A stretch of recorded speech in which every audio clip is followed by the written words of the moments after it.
Saratola TV. Pona bango nde bafinga majabu objectif ezalama ko majabu ko contacter biso chantage majabu ko contacter biso to ko ma relation na bango bako kabela biso mbongo bango tu wana ba envia ka couple majabu. Saratola TV. Temenga pina na bula mpiaka niveau campagne wana pinza na ebeka musique esiba po pasteur Mike Ayemba mais lisola plein pinza na zoro bazapte babite nzamba sunga kaka nzamba sunga po niveau campagne wana salamaki ndape nzamba otanga likolo na satanda ite que plein ko salama et ko apporter ba dégâts je ne pense. Saratola TV. Kapo Saratola parle de majabu batu tout baro finga label wana ya ba sataniste. Entre temps, c'est tout le monde qui a convié à contrat. Et c'est ça le même personne au Obama Djabo est sataniste. Sarah Barolia Yobana, Basara na de Basimbisi Bango Bakisi, Baza même moral. Mais aujourd'hui, où en sommes-nous? C'est presque tout le monde au là même na ba message. M'emboîter les pas, soyez copéza, Sarah Kotisa Bisso, on se comprendre. Dans un monde à mon toit, mon thème m'a bé envers moto gratuitement. Saratola TV. Apparemment, ba phrase wana, on dirait ils ont rappelé sikate na bande ko na biso ya ba chrétien. Ngala mona muta nonsaka ngo makamba ba stade de martyr ezara pasteur Mike Kalamba. Et après tout le monde pasteur Moïse yé pa erochada tsache libaya ono yé pa robeta achango avant. Eza déjà équation. Eza équation, eza loko esalamelaki fali poupana wenge 4 fois et wenge en général ba wera ba jibe fali muta annoncer stade ba vieux ba bimisi date. Eza libaku. Voilà en tout cas peuple congolais bandeko na ngai bandeko na nga ba congolais bozo souffrir mingi na makombita li ba voyage biso toza lelo bato tolobara soko lobi likambo na mboka bato bayoki na uta ko beta c'était na komi déjà na 5 plaintes oya ba mama basoya kolela pa na nga mama Sarah ba escroquer nga mbongo a voyage na teki mutuka na teki ba bijoux po bana bakende voyage à Canada, Europe, États-Unis ba agence belé bozomona na ville à Kinshasa na ba réseaux sociaux na ba TikTok s'il vous plaît bandeko eza ba agence a kokende te.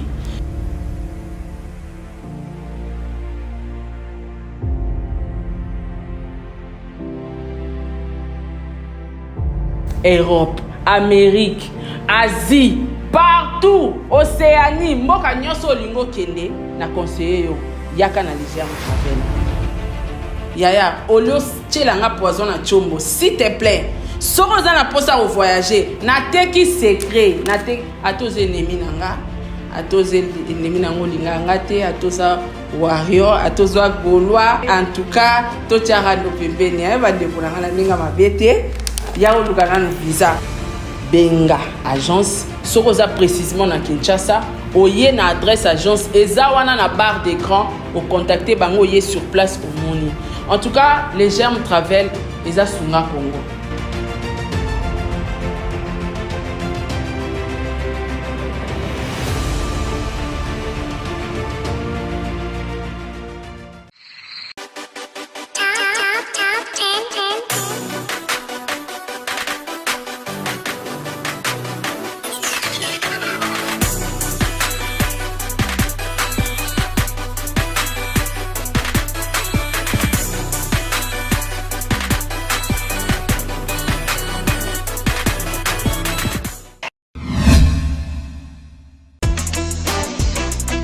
Saratola TV, la chaîne qui assure,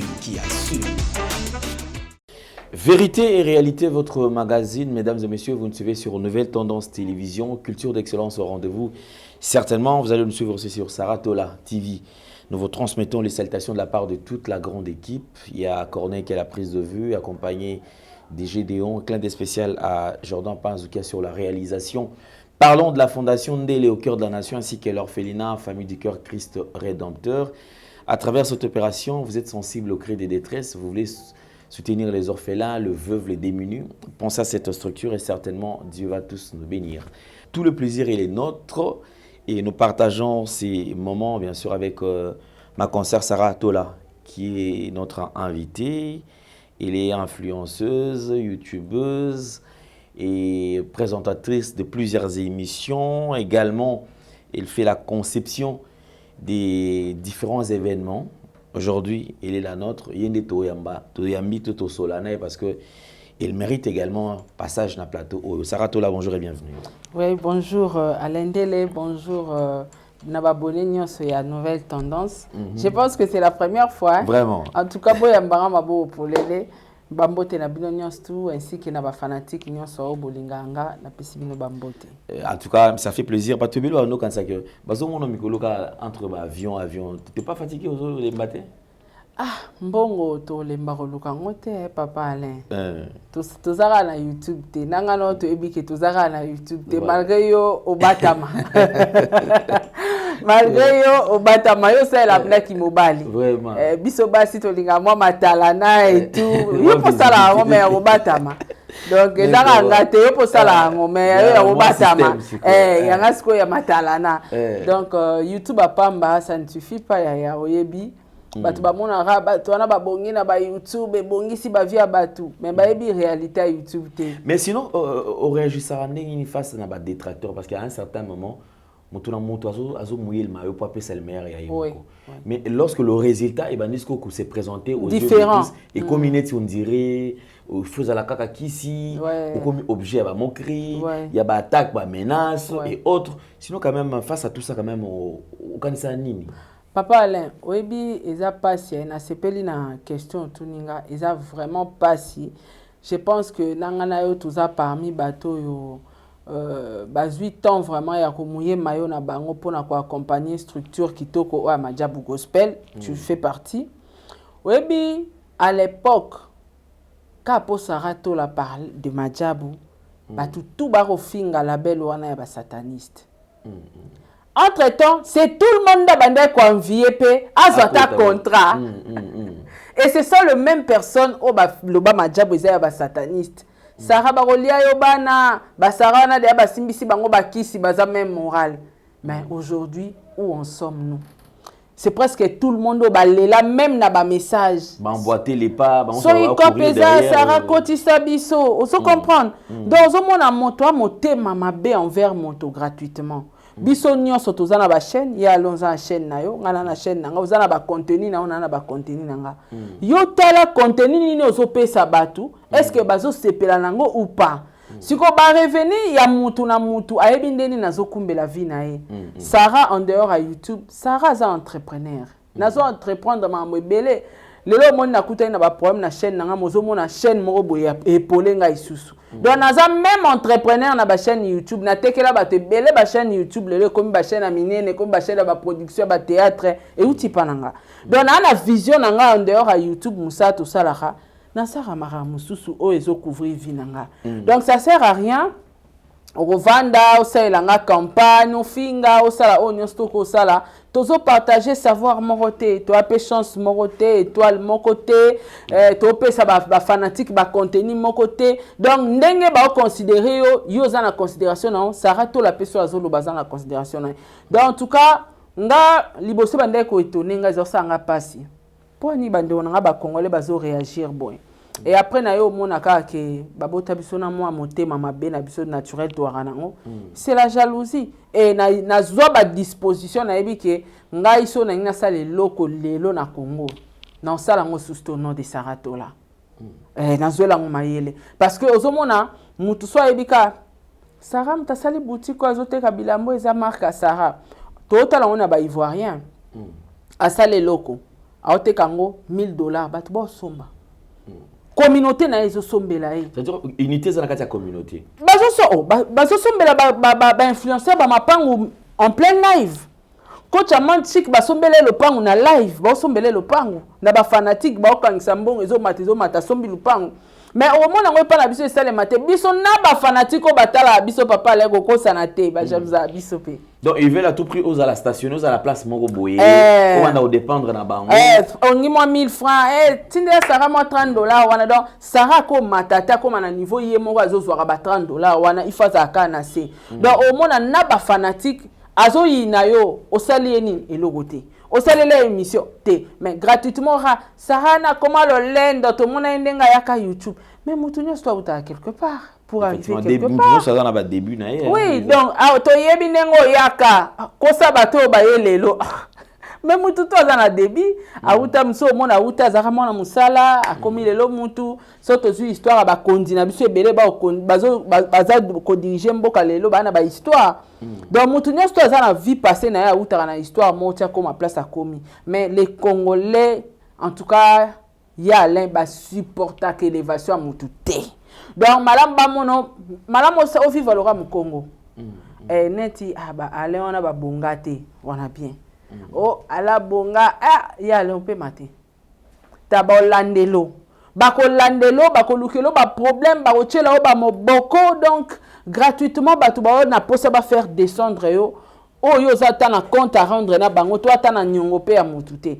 Donc c'est ça les Congolais kalezaro ça nga pas si mais lelo soir na nga susté au mona que au coach magasin na wana ba noteka ba fanatique tala ba commentaire to kosomba te baroba aneza kitoko te eloko aneza kitoko te mais c'est quoi donc eza pasi moko to okutana na communauté na biso ozomona ke bato ba motema mabe pene ozomona ke ça c'est la méchanceté. Vraiment. Merci beaucoup, Sarah. Je pense qu'on va fermer cette parenthèse. On pourra y revenir un peu plus tard. Seulement, parlons de ces grands événements du 27 juillet au Stade de Martyrs. Explo célébration avec Pasteur Mike Alambaye. Je pense que tout le monde en parle. Après cet événement, qu'est-ce qui est arrivé? Madjabou a bloqué, a fermé ses portes ou pas? Alors, on va aborder ce sujet. C'est vrai avec beaucoup de regrets. D'ailleurs, que moi, personnellement, nazo soulever point haut parce que en fin de compte je comprends que Congolais motema mabe ou le bien Sarah deux ans en lo comme priorité à mon Pasteur Mike Alambaye, le premier artiste gospel de ce temps où annoncé qui production naie, mais lorsqu'il a annoncé on a compris qu'autour de cet événement on dirait bateau et comment il y a. Alors Sarah, on va parler quand même de cet événement avant, pendant et après. Pour permettre quand même à toi, mais quand même, de comprendre et les Kanaki. Pasteur Mike a annoncé concert. Bien sûr, sous production, il y a Madjabou Gospel. Ils allaient label, ils allaient travailler et puis ils allaient ambassadeur na Madjabou Talent. Alors là, quand on a annoncé juste concert, je pense que tu as affiché et annoncé à Liboso. Neto le baboé, bo illustra kango pour et ça va bien. Lorsqu'il a annoncé, on a senti ça commençait à tuer à balle réelle. Par-ci, par-là. Lorsque Bitumbane Bandaki, Yomo Milobelaki Nini. Bon, déjà, au moment on a déploré lelo, ils ont rando pastoral. Et les là parce que Dieu est amour. Pasteur on débattait à ils appellent un verset biblique. Dieu est amour. Les pardons, hein? C'est une puissance qui libère. Donc, on reconnaître que choka indegonayo, en tout cas, ndegona na sengio pardon parce que na choka kio, il y a na sengio pardon parce que na choka kio. Mais apparemment, ba phrase wana, on dirait ils ont rappelé sikate na bandegona biso ya ba chrétien. Ngala mona muta annonsaka ngo makamba ba Stade de Martyrs ezara pasteur Mike Alambaye et après tout le monde pasteur Moïse yé pa erochadat ache libaya ono yé pa robeta achango avant. Eza déjà équation. Eza loko esalamelaki fali pupana wenge 4 fois et wenge en général ba wera ba jibe fali muta annonsaka stade ba vie ba bimisi date. Eza libaku. Parce que Mouto avant a pensé sur stade des aki wana muta pensé sur yangote. Mais tant il a pensé sur stade, on les bochata après boyebo tchenie libaya liboso. Heureusement, ba vie ba betara mais fallait beta qui eleka ya ba vie. La différence, c'est ça là. Oui, différence, c'est ça. Qui va venir à Betanga, moneti, il y a vite fait ganet, toché la petit libaya. Oui, baché les petits libaya, bozake belé bobeti. Mais il fallait à Betty. Est-ce que le lot qu'on parle des stades de martyrs, tolobela stade ou anate? Le lobby saute au vent dans l'analyse à la musicien, tout au lobela bastade. Totan à stade au bavier basangana ate. Totan à bastade na bangwa kala o mutuna mutabetaka. Mais o ba uto beta awa, et l'équipe aura mon pépé. Donc on a stade à Ferré, stade à Fali, ainsi de suite, bawaze quoi malgré ça bampia quand même, tozo tangango. Donc au monde que c'est vrai peut-être rôle que non, il y a pas boulay que pour le madame balandara. On peut dire qu'il n'y a pas pensé qu'il était le quoi ya tché et c'est le kamalam ngapena date ainsi de suite tout l'andanenge zala kaka. Mais bon après tout le monde a commis batiraima koto asali koto. Moi je trouve que bana nzambe neti biso punda to kolina kacha ya christianisme to apna na besoin ba guerre pastorale te. Muninga chaki date soit tcha après otali muninga beti to mona etango fallait a beti faire tché. Faire etango beti héritier tché. Héritier tango beti waze kwa tché. Ozomona bato bayaki ko intercaler fali. Batanga bango te na mpiaka héritier na ya waze kwa tutanga yango mais oya wenge ti lelo tolobela yango sute donc ozomona eza babiloko moko eza ba guerre moko oyo ba chrétien ba nango vraiment besoin te ba chrétien to ana besoin to mona bino ba pasteur tango te yanga Sarah Folinga moninga na ndengo milingaka o mona na vanda pena na bi pasteur atea ki dimanche abaki linga moninga na ndengo milingaka mais o tozomona o en tout cas ils ont aidé vraiment bana nzambe te. Moi je trouve que pasteur Moïse a tchakadat wanara pour rencontrer Kale Mike. Donc pasteur Mike a tchaki date nae nenge fallait a tchaki et pasteur Moïse a monnaie que na contre Kale na ko bouger pas ko tika ko kima. Pour son mur to ko changer pe date hein. Effectivement, ça touche à l'esprit moni ko to komi faible malamon. Ngam tunenga na beta vraiment ya tche liboso nanga donc oko perdre pe moral natika nanga ba beta na ye heureusement pasteur Mike aboye kotika mais lisola stade wana ye mutabanda ki yango ye pa yaki ko tcha libaya mais libaya oya ki o tcha on a tous compris que ezaki libaya moko ndie ya compte à rendre on dit ya ba concurrence mo résolé kana entre bango mais biso tout ebi pasteur Mike mutachaki date na ya stade il avance petit à petit vers le stade de Martyr. Je pense, c'est vrai effectivement, avant ça, tout le monde label est vraiment qui à disposition solide. Et ça, qui promotion et matos, surtout matos. Tu sens que mon tout sur le solo. Et pour la première fois, na Congo, je pense que dans la production, au biso to messane na ngobo. Tout le monde a matériel et ndengona. Ah oui. Ningi son ezala ka soit côté son. Je pense que quand on a négocié au contraire, ils ont la carte à ôter. Coutu, ils ont qui c'est un moment jour à mon jour car mon podium nanu. Aïe singa bisa au moni podium. Banda musique à Congo, ils ont musique toi na non podium à Boya na Congo te. Ça veut dire que son tout le monde était d'accord. Oui. Mais avant quand même tout comme on a. Sans coup tout cas parce que ce tobito ça analyse nanu ya structure. Tu féliciter ma job parce que ma job lelo na roloba et les qui na ba maison de production et la musique profane. Et je pense que c'est le premier label. Label à Liboso. Jusque là. Donc, tu as donc, tout le label à Magamazambe gospel, mais surtout, tu as une structure et ton label. En tout cas, c'est numéro 1. Et puis un label professionnel. Hein, pour ouais. Label, souvent, on a combo label, mais c'est au détail. Mais ils ont un label. Ouais, ils ont un label, moko, oyo. Ezosenga bon na ebité soki tobotama nango congolais elora malamu oyo ya kopusa ya bomakango eza label oyo il faut topusa ngo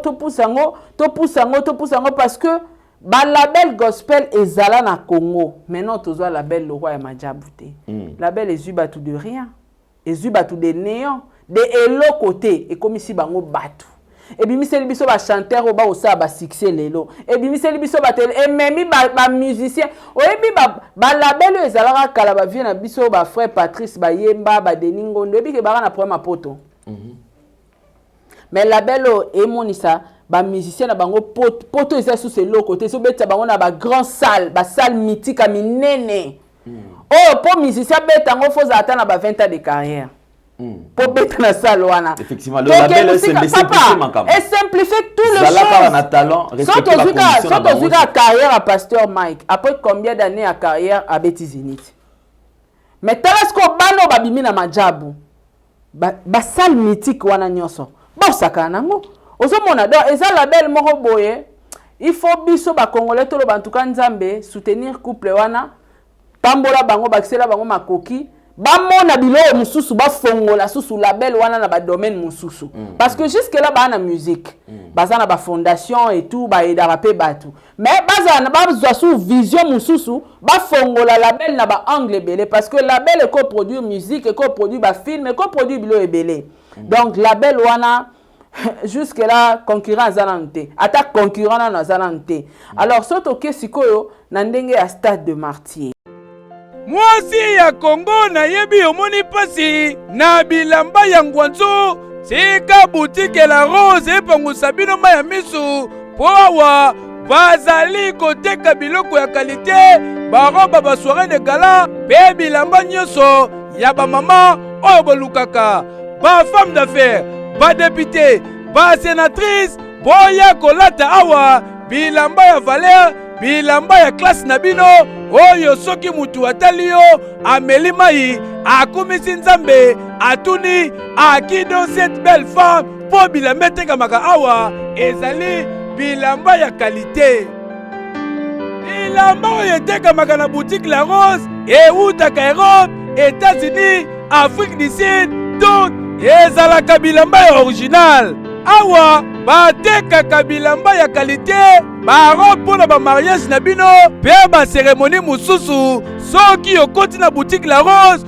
okozala mobimba mpo batei nyonso ezali mpona bato ya minene boutique La Rose abosani bino te ezala ozali na tei nini awa soki okoti okokuta bilamba ya tei na yo bokanisi esili tan na boutique La Rose bokokuta basak bachaussure dame baparfum mpe biloko ya ndenge na ndenge oyo ekosala ke mama ngenge abenga ma femme de valeur ozali ministre ozali député ozali sénateur homme d'affaires olingi mwasi na yo alata barobe ya soirée barobe ya qualité mpona basérémonie officielle awa soki oye okozala mobimba otuninga adresse boutique La Rose eza nango esika ya kobunga te soki kaka okomi na numéro 167 avenue Louvois na commune ya Kinshasa na quartier Ngwaka oza mobimba oyo wapi référence en face ya Kalufungula boutique La Rose bino nde boye kozongisa lolendo na lofundu ya mwasi ya Congo et surtout basi oyo balela kolata ba haute personnalité na basi ya classe et anormal kisakata na kiduka ya bilamba ngwanzu abu pia ba mama nyoso na boutique La Rose keyo déjà bien matos impeccable sans en tout cas promotion ezaki son lumière et tout ça impeccable ça lumière wana ezaki wana ta francophonie ezaki organisé par ba français na banani bakokate lumière ezaki na stade décoration tobosani stade papa natala sport mo sa libanda rabi au stade ni c'était chaud mais Sarah quand même elle te commis je crois la dernière semaine il y a production je pense qu'ils ont qui semaine où il y a menace comme pas possible et certains pensaient que quand tu vas partir wana à Rosalampiaka et Kosimba nangote parce que par rapport à baki ko la musa à propos moko boye pasteur Mike Alambai ba fan de liwana ba photo bani ko défiler o ba moni na mort zoka tikala jamais ko kutana mort papa ne kotima mort te muta fondation mkolo cheno FM fondation je crois Malumba bon oui OK ça morté mais ça dure ba vulgariser message moko boye ya mabeka pour ça la campagne de déstabilisation et simbité te menga pina na Boulin-Mpiaka niveau campagne wana pinza na ebeka musique esimba pour pasteur Makayemba mais lisola plein pinza na zoro bazabte ba habite nzamba sunga kaka nzamba sunga pour niveau campagne wana salamaki ngape na nzamba otanga likolo na satanda ite que plein ekosalama et apporter ba dégâts. Je ne pense. Idée nabeka abeta. Abeta. Alors le jour J, Sarah, je pense que 15h tout toi déjà na feedback. Oui. Aïbaki déjà ceux qui mes ampiaka tokotonda. Réaction par rapport à 15h. Tant on dit 15h au moins la vidéo ce que la stade n'engage. Déjà na Addis Abeba parce que le 27 on écoutanga na obima aéroport. Ba 16h ndele kangami. Donc biso komi Kinshasa ba 13h. Papa Diego akangami na nzela akoma aéroport 16h. Avion quitté 13h. Il y a comme aéroport 16h nzela bouchon stade tondi a refoulé. Asinga bien tout quand tu as to kangami. Donc vandara na aéroport ti biso to obima to zo ka to zonga aller comme retour nzela ki passi. Mais la bilili na vandu wana connecté to zotala na avion pe to mona ba photo ezo circuler ngabi Internet peut te rabattre le couteau, au moins arabe et bon, il y a tabiso ba photo fali. Pour Internet il y a blagué. Bon tout le monde a déjà aussi ba vidéo mutu mususu to la tisa mutu mususu. Laurent ngamono na sur place te da hôtel kaka. Donc on dit ma vinde za ki na nteme. Siko to comment on a ba vidéo bando bima. Stade plein. Donc déjà partir à 16h stade de tonda nango déjà. Donc c'est tout à fait normal étouffement batuba débordaki parce que étondaki. Donc débordement on a zéro pensé même pas nango et na ebite so ba mo majab ba c'est ba pensa ki pe que débordement ndingwane ko zalati batu étouffement kanga batu ba kufa. Oui ya et puis ko bossa nelo monter curiosité pe est-ce que ba ke za batu su ba ke na appeler on a curiosité. Ba lo ba mai ka osala piaka. Ngape na kena on atala penza so ya solo batu ba kailo on za rabongoti. Neti ngande na zaina ba dutu wana pona ke capable ko ma stade. Nzele ate. Seconde na zaina ba dutu wana so na kina na facilité nangana ya mais le comment tu le bosso mbango nangana ya batu ba lo ba ke tondi te toki otala ba be salimpiaka ebele ba ya rapé batala soki tondi penda réellement musupe ba ya ki po ba yoka musique ya nzambe musupe ba landa ki structure faut pas oublier majabu eza label oyo bato ebele balinga yango baza bato pe ebele balinga yango te effectivement majabu eza na bato pe ba ki batala structure bata ba podium papa comment ça nango te to ba congolais tala congolais za la mo elo ne mo boya ki muvila pe to za na biso nango ba yo ga sango podium ba mo na ba vidéo ba podium ezo ya en carton ya sika bazo kata na sachet te faut ba mo na en live tant ba lo ba ke podium eza wana matos eza wana ezala na nuté oh bato ba comme intéressé na kenda ya fali na kenda ya fali ya ferry mendeni ba lo ba ya bangu podium ane lekite muswa ye pata la podium est-ce que podium o bazolo ba ane eza ya solo l'équipe ba podium ba concert nyon sur betama a donc curiosité pe et sali que plein wana batu bazala déborder et c'est normal place batu ba déborder étouffement et yaka netinga supporter zandu te nga so na koti zandu monika batu nde bazala ebele wana na zu vertige fona vanda. Alors, ce qu'on a place à Bongo et on a bateau peut bakoka étouffement mulunge. Là, je supporte passer la mort. Donc, mutumsu soro tche kaka na kati étouffement liwe koya. Effectivement. Merci beaucoup, Sarah. Je te reprends tout à l'heure. Mesdames et messieurs, nous allons vous faire découvrir ce qui a été ces grands événements. Effectivement, toi, qui libakou à kota là. Qui paie occasion en athée.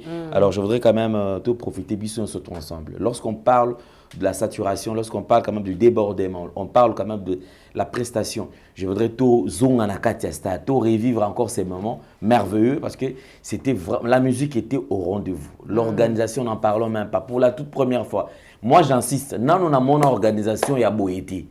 C'est pour la première fois. On sent que vraiment Madjabou. Ils ont la belle moko détail, ils ont basé qui au point, na makamunyo soto. Total à l'image et on va revenir juste après. Saratola TV.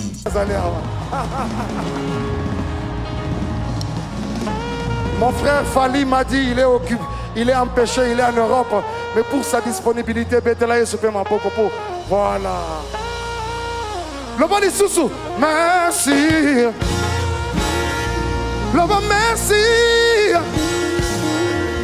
Saratola TV. Merci beaucoup, nous avons suivi. En tout cas, merci beaucoup à pasteur Mike Alambaï. Merci à l'artiste Madjabou Nyon surtout à défilaki. Certains artistes derrière les cas parce qu'ils ont tout le temps à les podium. Pourquoi? Parce que comment courir derrière les temps et puis il y a eu des bousculades. Ça lamba parce que déjà étouffement batozaki est belé, batozaki débordé. Mais merci à tout prestaki. Ceux qui n'ont pas presté, je pense que prochainement il y aura aussi un événement au Toki qu'on revive, qu'on revoit sur scène.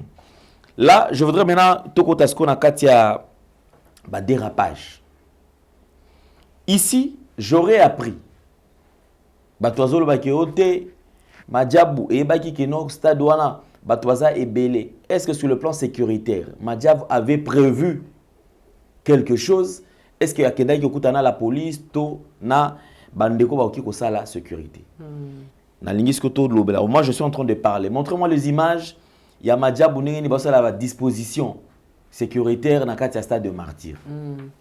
Ici, je vais encore épingler un point. Les policiers prévus dans Katia stade de Martyrs, ils allaient de 6 000 à 2 000. Wow. 6 000 à 2 000. Chose grave, chose étonnante.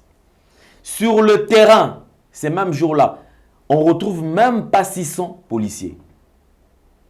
Alors que structure est foutaki mongo na bango. Pour la sécurité. Pour la sécurité, c'est-à-dire qu'il fallait qu'il numéro 1 à ville atinda ba policier bazala ebele wana. Bozu mbongo ya batu. Mais beaucoup qui ko répondre n'a besoin. Je me pose cette question. Est-ce la police azala qui vraiment qui m'a événement au sérieux? J'ai l'impression de dire même la police va nous sous-estima qui sous-estima qui événement. Balobi ko beta na ngom piaka. Proposez-moi la vidéo pendant que je suis en train de parler.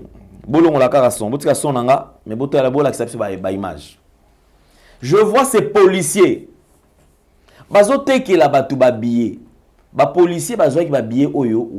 Au moment où Madjabou n'a pas point de vente na bango 2 jours avant, il y avait rupture, il y a stock, bazalek sous na babillet té.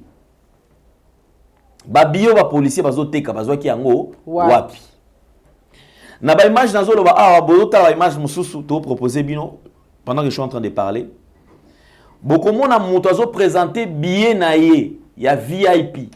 C'est-à-dire à l'axi billet à VIP à $35. Policier a sengé pour apkoti na kati afuta $10, afuti pe $10. Mais kokota na kati kaka moins kuta le kata na VIP ezati. Baba viryon surtout oyo.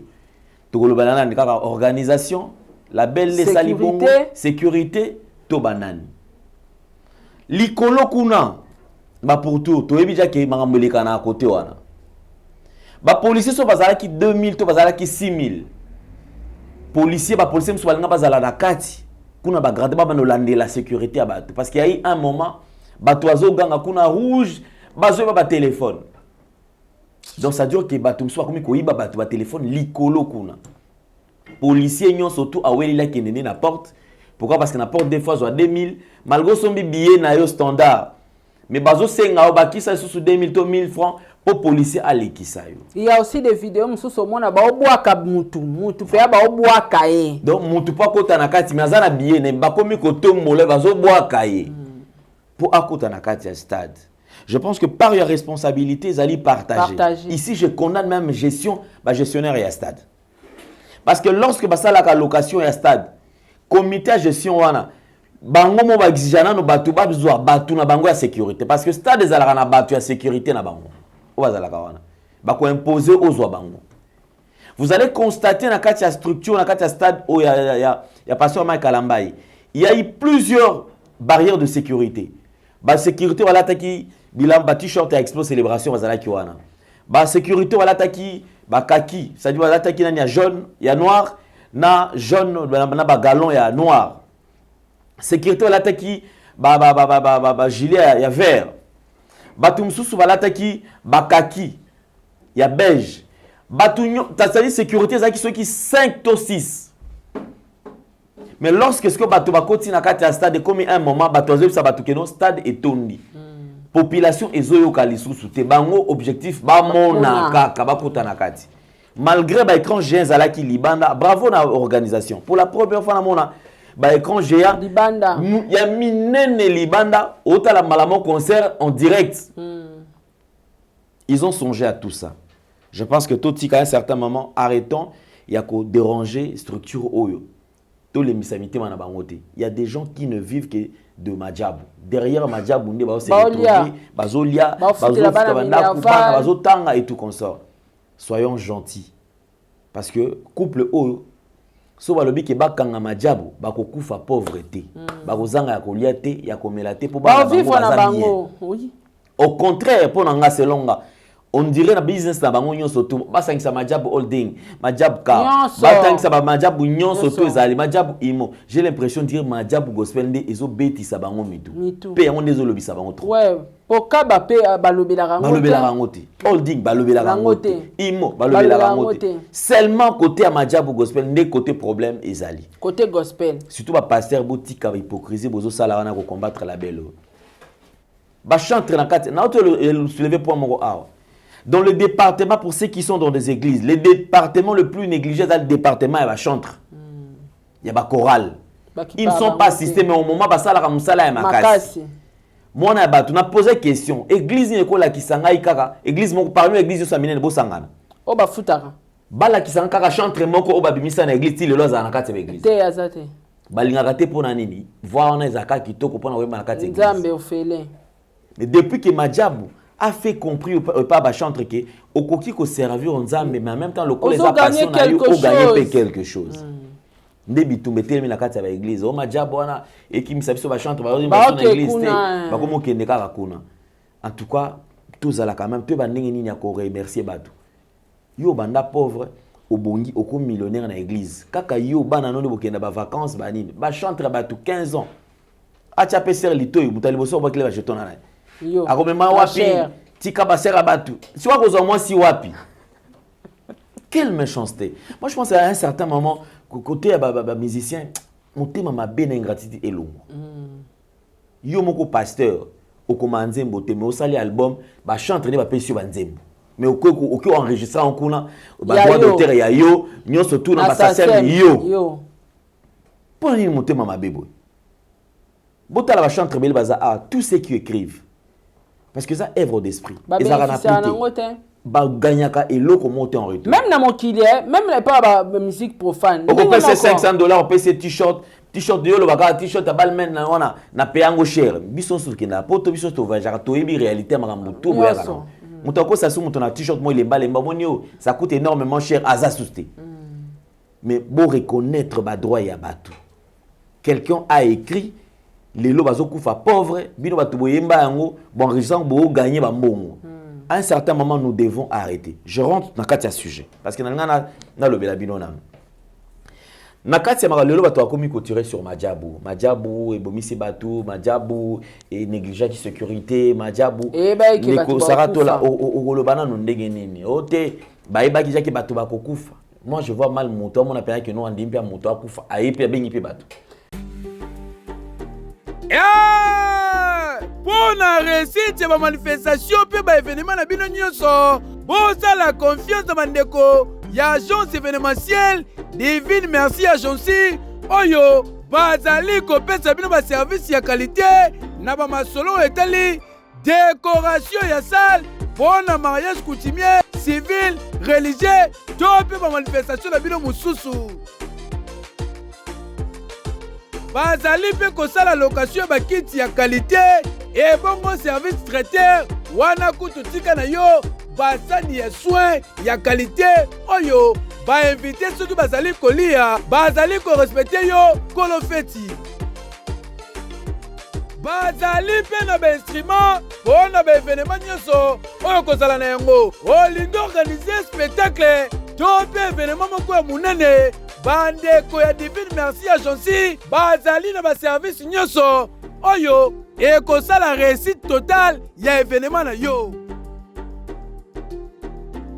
tala bakosa bino te olingi fete na yo to mpe manifestation na yo ezala lokola ya Hollywood to mpe bainvite bakende na sango ya malamu na manifestation na yo une seule adresse benga kaka bandeko ya agence événementielle divine merci agency bango nde bazali na expérience mpe bazali kopesa service ya qualité mpona réussite totale ya bamanifestation na bino. Otuninga adresse baza na bango esika kobunga te na makampagne na commune ya Ngaliema. Soki kaka okomi na la source numéro 1 bis oza mobimba oyo wapi angaye mpona réussite ya baévénement mpe bamanifestation na biso nyonso tokosala kaka confiance na bandeko ya divine merci agency bango nde baza na maîtrise ya masolo kitoko oyo wapi mafuta oyo wapi bafeti nyonso ezobima kaka lix boye nde ezalaka. Oui. Papa Alain, to se voiler ba face te toi na Congo pas César. Lelo so tolobi ke majabu. Ebe ki batu ba okufa to ba na besoin makila to la tsabango casquette to ba la tsabango ya bandoki. Papa, mais c'est tout le monde qui mange l'argent de majabu, non? C'est tout le monde. Les chroniqueurs, le pasteur, les chanteurs, papa, banata ya bandolo bana TV to moni bato belé na église na bango bali ambonga majabu. C'est presque tout le monde papa bali ambonga majabu. Et belé tu vas tonyo na peto contribution à majabu. Majabu. Église ezo yemba, mutazola na mbeto majabu. Ata yo moko. Soki siko bango ba sataniste bani ba réclamer ba droit que bana posa makila. Est-ce que faut qu'à stade batu combien ba olela bana ba souffrance ba oluka batu ba salisa bango talanga kutu simple mutoka nga na TikTok omona par jour ata 10 personnes ba osenga ya na oluka ta $100 na somba na komo débrouiller ya na oluka ta $30 na futela mona minerva siko mota na besoin makila ape na mbongo apesa batu wana te apesa batu ta somba ba ama batu po amba somba ngo faut payer prix ya za mbongo na yo za posa mbongo zwa Alain zwa mbongo ngo asimado dio ya soin ya propre ya sanso majabu ebite ke batu basalela bango be mission majabu ebite ke batu balinga bango te bayebi siko tangu batu walo bake majabu yeba ki batu ba okufa wana za okufa ya so leta olanda yo nini boye mais ya sanso soka na posa makila ya sanso na Congo ozwa batu ebele papa totambolaka awa so bimika na coin awo mona muto osenga vrai ou faux. Papa, sombelanga talipa batanda magana boulevard wana bazo senga bazo kanga ba mituka. Est-ce que moto penda kokela makila na mboka Congo soka aza sataniste? Non. Arrêtons moni babilo mususu et décourageara batu, o moni pe akangi pe structure. Tala ba vie na biso ba deningonde Samuel tande basuka basaba œuvre belé ya makasi ya kilo. Oyebelo ezanga bango producteur. Production ka ya makasi mais ba vie banga bazande bazali lote matusa moi na carrière nyonso asala sa beta Zénith asali album du succès abeti Zénith te abeta te na limite matata na po atako mata na podium ata lever les rideaux matusa moi la beti te pourquoi parce que à l'époque baki na label te label ekokai kozwa bango en charge valoriser musique na bango ezalaki te mais lelo c'est majabu ndazo sala ngo valoriser na bano amiki azwizwi ya lobi bana o babenga bango na ba majabu ba rafiki donc ozomona ke batu bana vision en même temps ba mpe na posa kosunga c'est vrai za business mais au préalable bazo sunga bato bazako produit ba deningonde ba ki na posa business te ezali business pe kaka mais est-ce que basungi ba deningonde basungi ba matusa moi est-ce que ba matusa moi ateka musique na Spotify matusa moi la teka musique na Spotify est-ce que c'est international penda ba yebi penda ke yaza artiste boy donc ozomona so bato ba lo bana liwanga na lo ba liwa secret liwa nzambe mutayebaka c'est vrai que ba liwa nyonso tutende utaka pa nzambe mais secret ya liwa nzambe mutayebaka ce qui est arrivé que batu bakufi po na étouffement batu bakufi po ba supporter kité to mona keza ba vidéo mususu tangu batu ba oloba ke batu bayeba batu bakufa so to mona ba vidéo mususu batu bakangami o mona mutu likolekangi moninga catch na kingo papa ce que ça li pendant 1 heure du temps est-ce qu'on supporter pendant 1 heure du temps est-ce qu'on supporter te akufa est-ce que majabu mutu eko kanga mutu ana catch na kingo To est-ce que pasteur Mike Kalamba mutakitaki na podium alobi bo fina muninga bo fina na non on a vu de vidéos batu bakangami étouffement misu ba matela baninga donc plein débordement ezalaki et na suka nango ezalaka na ba scandale to mona été que pasteur Mike oyemba nde to mona Michael Jackson oyemba batu ba okweya bazo kufa bazo kata bilamba non scandale esalamaki te débordement full batu ba supporter ngote batu musu bakati motema musu et puis le moko e papa Alain est-ce que aba ke photo réanimer batu ba sa carré cardiaque oyebi débordement tango esalamaki et na batu mususu il fallait quand même ba ke na bango hôpital oui mais tant musu ba réanimer mais bakoti ba ona malili bakufi na yoki kutu batu musu be basali ba cop ke mutu de ba kocha ki akufaki babi na e bozo matanga na bola itango majabu ekokunda loka bwana mbonga obimisa po eza na bebele pe na morgue wana famille ezozanga financement ya kobimisa ebembe bapesi bango ko tolatsa bango kaka akutaka bo akufaki na nzela majabu eza cop donc ozomona ki boko lembisa pe na label yango pe etiki nango nde lelo na musique na biso penda o tubenga musique profane ba label eza te ba fali ba comment ça na bango ba production pe bango moko pourquoi ba soki label structure à label à majabo ki ba musicien mo kilpe bazali nango mais tonga to mona musique na biso kota profane pengeza la moi pour lelo penza majabo gospel en tout cas vandisi donc on oloba ke bato ba oloba bato ba kufi majabo yeba kite mutayeba ata satan ayeba secret liwate mutayebi secret liwe za Jésus Christ. Donc na Satan a évité que Sarah akufa lobi. Pour Satan ayeba Sarah akufa lobi fo nzamba ebisa ye. Donc na majabu ata za sataniste. Eza impossible ayeba ke bato ba akufa lobi. Secret liwe za nzambe parce que nzambe so lobi alendele ba obeto masasi mukufa te. Okufa te. So nzamba permettre que akufa akufi.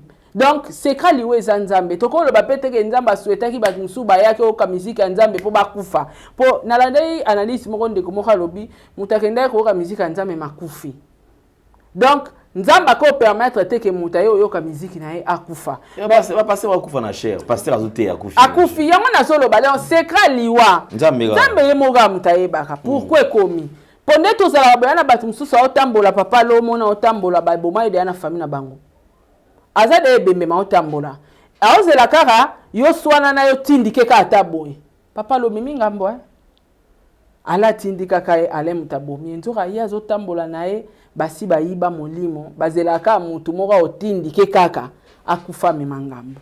Moi je trouve que mes condoléances d'abord na ba famille wana oyo babungisi bana na bango bayaya baleki banoko ba papa eza liwa eza pasi nga ko linge komela ngate yo ko linge komela ote mais toko souhaiter pe komela bango te donc nzambe ye moko aza mettre à temper à circonstance a asunga acha abamba ba pota o ezoki na mitema na bango. C'est vrai que mbongo kokunda kosunga et remplacer ba ama bato ba kufite mais nzambe moka ebi pourquoi komi ngana olobaka bato bazoloba ke majabu esali ezongisi. Moi je pense que ezamba liboso majabu abeta stade de martyr abeti ça asali sa production ya munene ndengwana na Congo c'est la toute première fois. Si on deni na obando yebake ayebake esala plein bato ba kufa oyeba ngondeni poye domaine à plein et amba liboso a affronter plein. C'est la première fois akobeta li solo wana to monde fali arolobake na kosala plein fali asara ba plein. Ce que majabu c'est la toute première fois. Donc moi je trouve que la structure bazaki censée peut-être protéger population, les fautes est vraiment partagées. Effectivement, il y a eu beaucoup de failles, mais pour votre information, je vois ça des polémiques autour de l'assurance. Est-ce que Madja vous avez une assurance? Moi je précise que Madja vous avez une assurance et je pense que c'était le dernier niveau à assurance. C'est-à-dire assurance élevée à l'Igasuka, à l'Ikolo. C'est ça. Assurance au Madjabo Azwaki. En tout cas, nos sincères condoléances, les familles sont toutes allées touchées. Namarambo Komeli Bango. Je pense que les allées vraiment ils étaient encouragés, parce que quand il fait noir chez le voisin, on ne se réjouit pas. Parce que d'un jour à un autre, ils ont la paix pas nayo. Il y a un autre lobby qui Nzambe oyo abondisaka mitema a consoler bino a pesa bino makasi. Les hommes ne peuvent rien faire. Baroki kokunda, baroki kopesa 100 francs. Mais biso li ba combler vide wanate. Il y a que Dieu qui peut le faire, Jésus-Christ de Nazareth. En tout cas, merci. Et toutes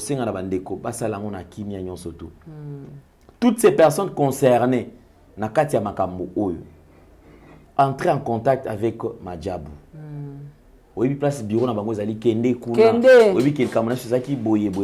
y a des spéculations, les gens disent que non, Madjabou koute Sundoli Batu, Madjabou koute Salaki Boy. Non, moi je vous informe, Madjabou a pris en charge Batu Bazokaki Oakenaki Nangalema. Ngalema. Quelques personnes babimaki, Madjabou ne futaki mbongo pour babima. Ba examen tout, il y a scanner parce qu'au scanner on la état en zoto na bango. Tout ils allaient payer par Madjabou. Je me réserve ce que comme ça bino ba montant ou ba toi sengaki. Je me demande beaucoup ils allaient monter ma bébé pour la première fois nazo yoka téléphone muto abungisi téléphone 3000 après qu'on traité ba pesa ba bazo que c'est le téléphone na téléphone $3000.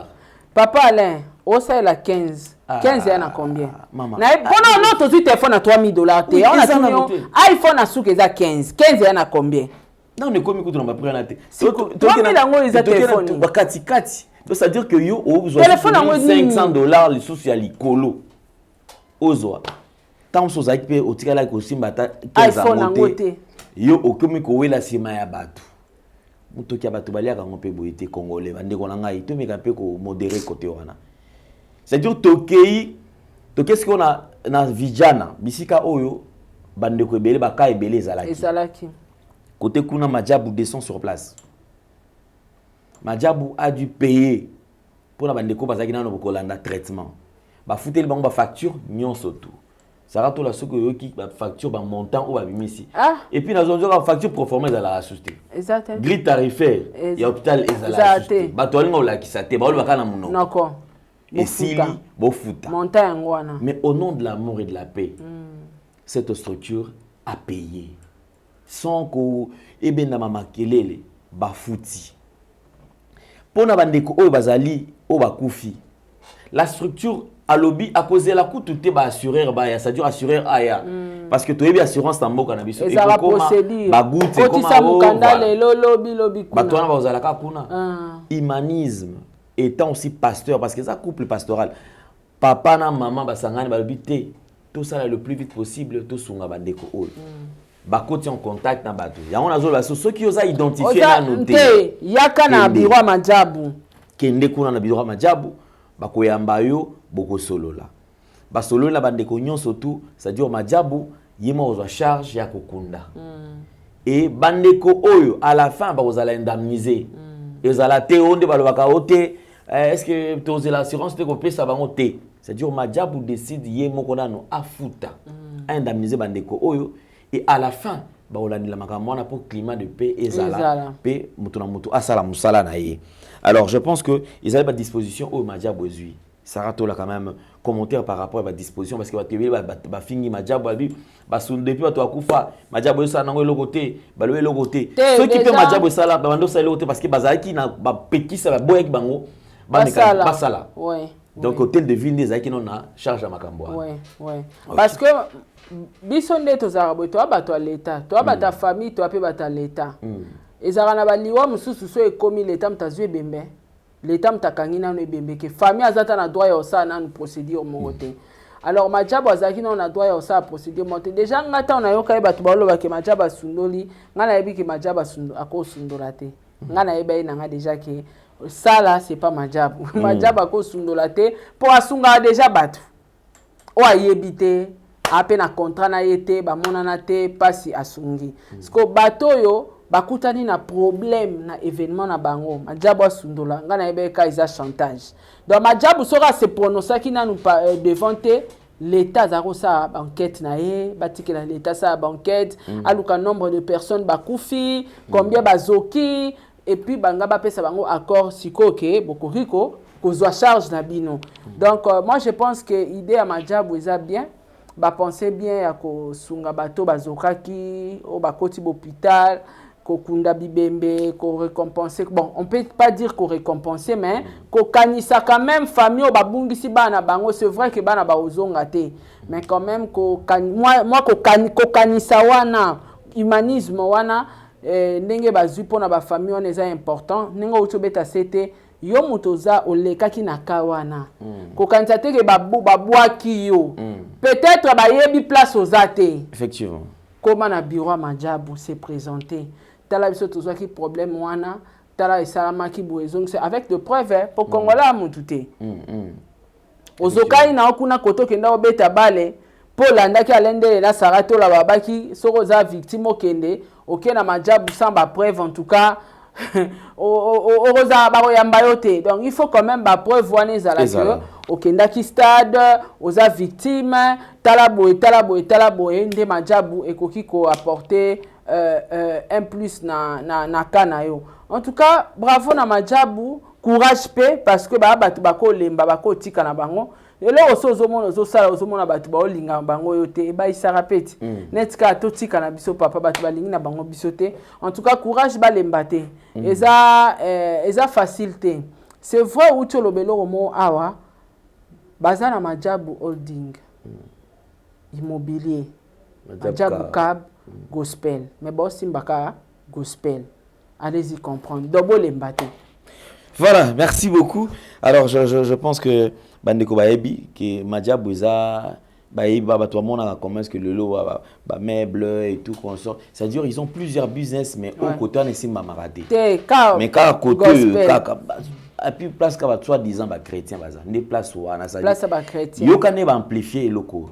C'est-à-dire pour na bango Madjabou.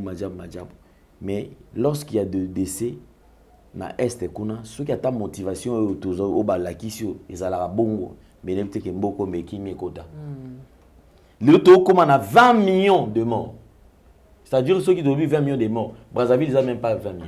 Brazzaville Mobimba baza 7 à cause de 6 millions 7 millions de personnes.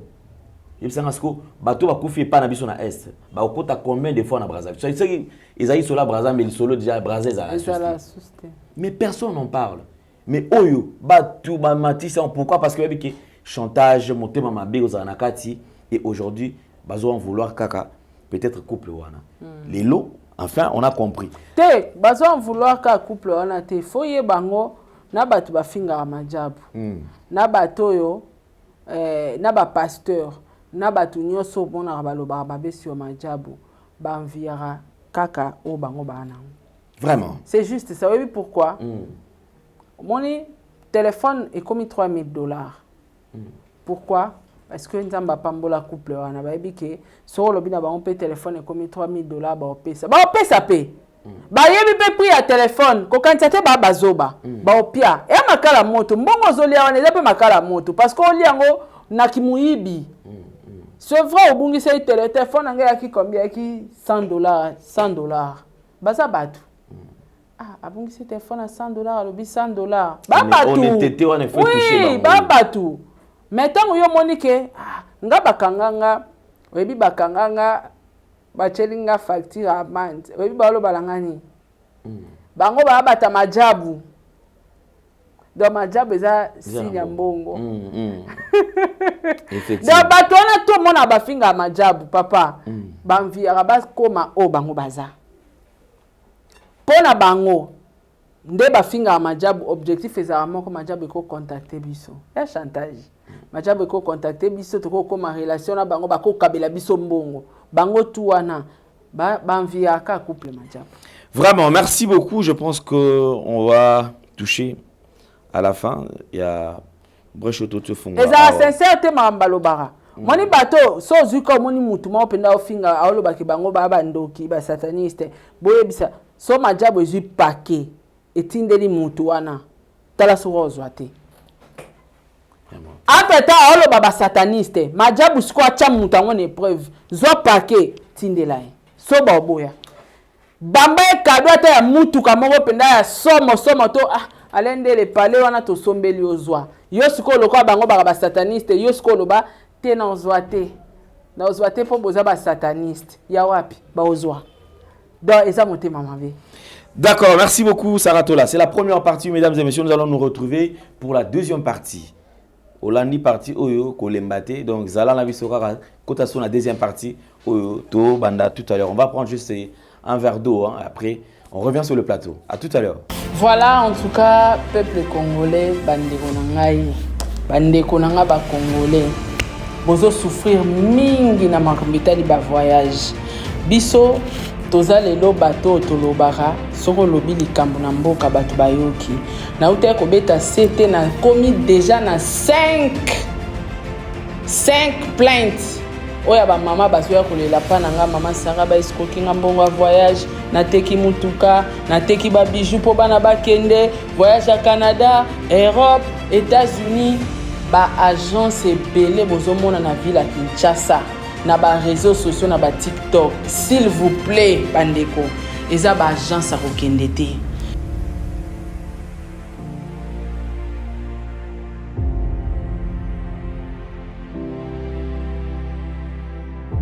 Europe, Amérique, Asie, partout, Océanie, mboka nyonso lingo kende na conseiller yo yaka na légère travel.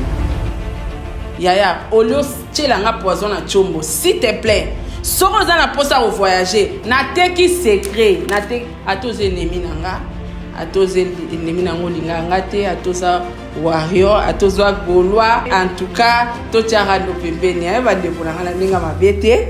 Ya olukana no visa benga agence sokoza précisément na Kinshasa oye na adresse agence eza wana na barre d'écran au contacter bango oye sur place au moni. En tout cas les germes travel eza sunga Congo.